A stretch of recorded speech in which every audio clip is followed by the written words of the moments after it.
जय श्री कृष्णा प्रिय भक्तों, प्रभु की कृपा आप सब पर बनी रहे।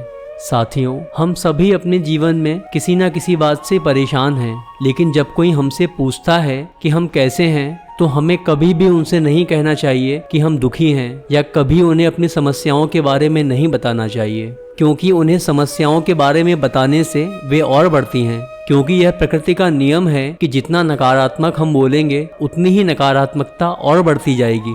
बाकी तो आप जानते ही हैं कि बहुत कम ही लोग ऐसे हैं जिन्हें हमारे दुखों से कोई लेना देना है, और ज़्यादातर लोग तो ऐसे हैं जो हमारी समस्याओं को देखकर ऊपर से कुछ भी कहें लेकिन अंदर से खुश ही होते हैं।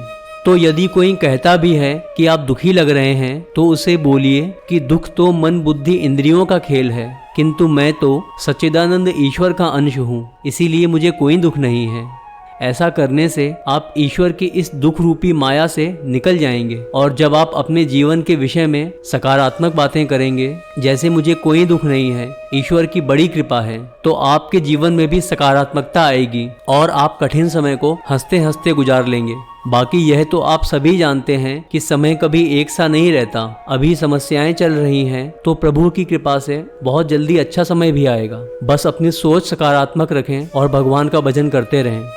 तो चलिए इन्हीं सद्विचारों के साथ श्रीमद् भगवत गीता की अपनी यात्रा पर आगे बढ़ते हैं, जो अब 6ठे अध्याय में पहुंच गई है, जहां भगवान श्री कृष्ण अर्जुन को अष्टांग योग की शिक्षा प्रदान कर रहे हैं। तो चलिए अर्जुन के माध्यम से हम सब भी इस शिक्षा को ग्रहण करते हैं। श्रीमद् भगवत गीता 6ठम अध्याय 6ठम श्लोक। बंधुरात्मा आत्मनस्तस्य येनात्मैवात्मना जितः अनात्मस्तु शत्रुत्वे वर्तेतात्मैव शत्रुवत्। अर्थात जिसने मन को जीत लिया है उसके लिए मन सर्वश्रेष्ठ मित्र है, किंतु जो ऐसा नहीं कर पाया उसके लिए मन सबसे बड़ा शत्रु बना रहेगा। इसका तात्पर्य यह है कि अष्टांग योग के अभ्यास का प्रयोजन मन को वश में करना है, जिससे मानवीय लक्ष्य प्राप्त करने में वह मित्र बना रहे। मन को वश में किए बिना योगाभ्यास करना मात्र समय को नष्ट करना है। जो अपने मन को वश में नहीं कर सकता, वह सतत अपने परम शत्रु के साथ निवास करता है, और इस तरह उसका जीवन तथा लक्ष्य दोनों ही नष्ट हो जाते हैं। जीव की स्वाभाविक स्थिति यह है कि वह अपने स्वामी की आज्ञा का पालन करे। अतः जब तक मन अविचित शत्रु बना रहता है, तब तक मनुष्य को काम, क्रोध, लोभ, मोह आदि की आज्ञाओं का पालन करना होता है। किंतु जब मन पर विजय प्राप्त हो जाती है, तो मनुष्य इच्छानुसार उस भगवान की आज्ञा का पालन करता है जो सबों के हृदय में परमात्मा रूप में स्थित है। वास्तविक योगाभ्यास हृदय के भीतर परमात्मा से भेंट करना तथा उनकी आज्ञा का पालन करना है। जो व्यक्ति साक्षात कृष्ण भावनामृत स्वीकार करता है, वह भगवान की आज्ञा के प्रति स्वतः समर्पित हो जाता है। श्रीमद् भगवद गीता 6ठम अध्याय 7ठम श्लोक। जितात्मनः प्रशांतस्य परमात्मा समाहितः शीतोष्ण सुख दुखेषु तथा मान अपमानयोः।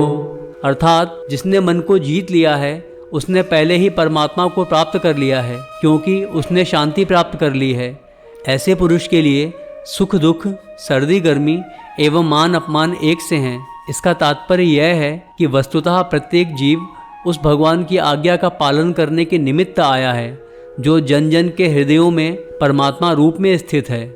जब मन बाहरी माया द्वारा विपथ पर कर दिया जाता है, तब मनुष्य भौतिक कार्यकलापों में उलझ जाता है। अतः जो ही मन किसी योग पद्धति द्वारा वश में आ जाता है, त्यों ही मनुष्य को लक्ष्य पर पहुंचा हुआ मान लिया जाना चाहिए। मनुष्य को भगवत आज्ञा का पालन करना चाहिए। जब मनुष्य का मन परा प्रकृति में स्थिर हो जाता है, तो जीवात्मा के समक्ष भगवत आज्ञा पालन करने के अतिरिक्त कोई विकल्प नहीं रह जाता। मन को किसी न किसी उच्च आदेश को मानकर उनका पालन करना होता है। मन को वश में करने से स्वतः ही परमात्मा के आदेश का पालन होता है। क्योंकि कृष्ण भावना भावित होते ही यह दिव्य स्थिति प्राप्त हो जाती है। अतः भगवत भक्त संसार के द्वंद्वों जैसे कि सुख दुख, सर्दी गर्मी आदि से अप्रभावित रहता है। यह अवस्था व्यावहारिक समाधि या परमात्मा में तल्लीनता है। श्रीमद् भगवद गीता 6ठम अध्याय 8ठम श्लोक। ज्ञान विज्ञान तृप्तात्मा कूटस्थो विजितेन्द्रियः युक्त इत्युच्यते योगी समलोष्ट्राश्म कांचनः।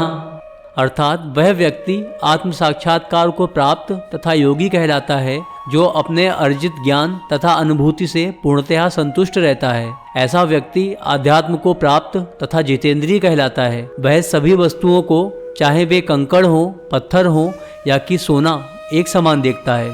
इसका तात्पर्य यह है कि परम सत्य की अनुभूति के बिना कोरा ज्ञान व्यर्थ होता है।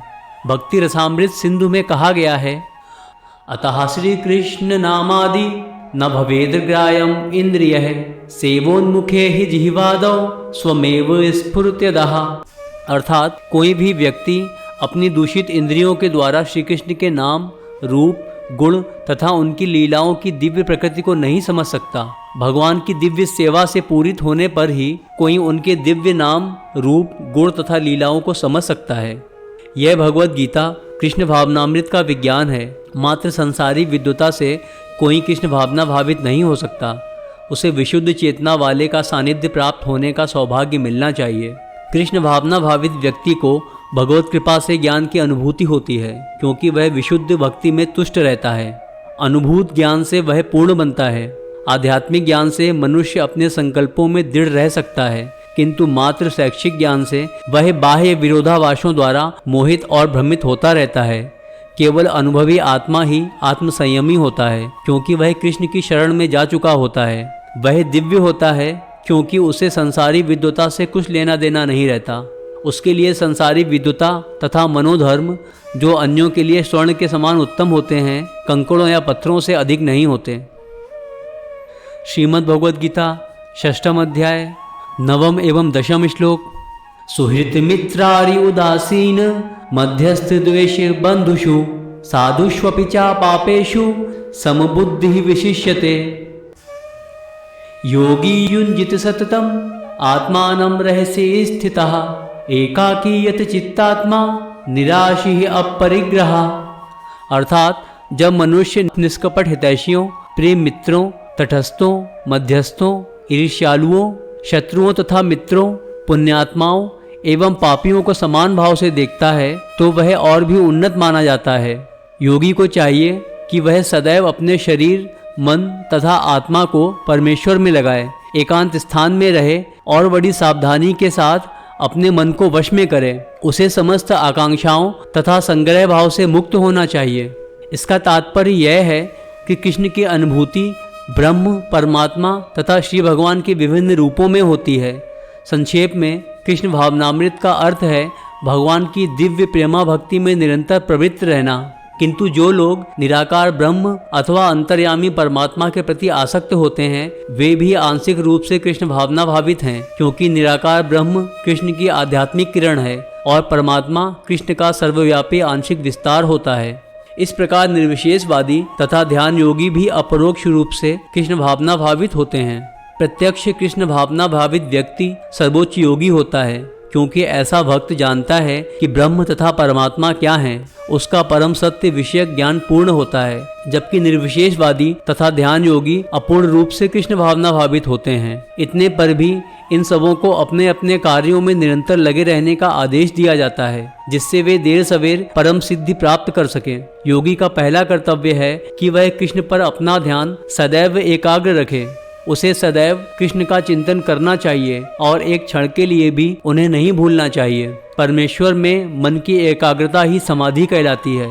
मन को एकाग्र करने के लिए सदैव एकांतवास करना चाहिए और बाहरी उपद्रवों से बचना चाहिए।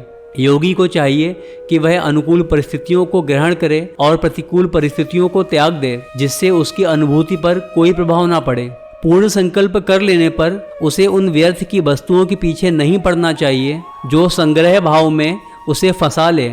ये सारी सिद्धियां तथा सावधानियां तभी पूर्ण रूपेण कार्यान्वित हो सकती हैं जब मनुष्य प्रत्यक्षतः कृष्ण भावना भावित हो, क्योंकि साक्षात कृष्ण भावनामृत का अर्थ है आत्मोत्सर्ग, जिसमें संग्रह भाव के लिए लेशमात्र स्थान नहीं होता।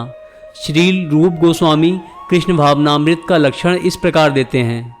अनासक्तये विषयान् यथार्हमुपयुज्यतः निर्बन्धः कृष्ण संबंधे युक्तं वैराग्यमुच्यते। प्रापंचिकतया बुद्धया हरिसंबंधी वस्तुनः मुमुक्षुभिः परित्यागो वैराग्यं फल्गु कथ्यते। अर्थात जब मनुष्य किसी वस्तु के प्रति आसक्त ना रहते हुए कृष्ण से संबंधित हर वस्तु को स्वीकार कर लेता है, तभी वह परिग्रहत्व से ऊपर स्थित रहता है। दूसरी ओर जो व्यक्ति कृष्ण से संबंधित वस्तु को बिना जाने त्याग देता है, उसका वैराग्य पूर्ण नहीं होता। कृष्ण भावना भावित व्यक्ति भली भांति जानता रहता है कि प्रत्येक वस्तु श्री कृष्ण की है। फलस्वरूप वह सभी प्रकार के परिग्रह भाव अर्थात संग्रह भाव से मुक्त रहता है। इस प्रकार वह अपने लिए किसी वस्तु की लालसा नहीं करता। वह जानता है कि किस प्रकार कृष्ण भावनामृत के अनुरूप वस्तुओं को स्वीकार किया जाता है और कृष्ण भावनामृत के प्रतिकूल वस्तुओं का परित्याग कर दिया जाता है। वह सदैव भौतिक वस्तुओं से दूर रहता है क्योंकि वह दिव्य होता है और कृष्ण भावनामृत से रहित व्यक्तियों से किसी प्रकार का सरोकार ना रखने के कारण सदा अकेला रहता है। अतः कृष्ण भावनामृत में रहने वाला व्यक्ति पूर्ण योगी होता है। इस वीडियो में यहीं तक, शेष चर्चा आगे। राधे राधे।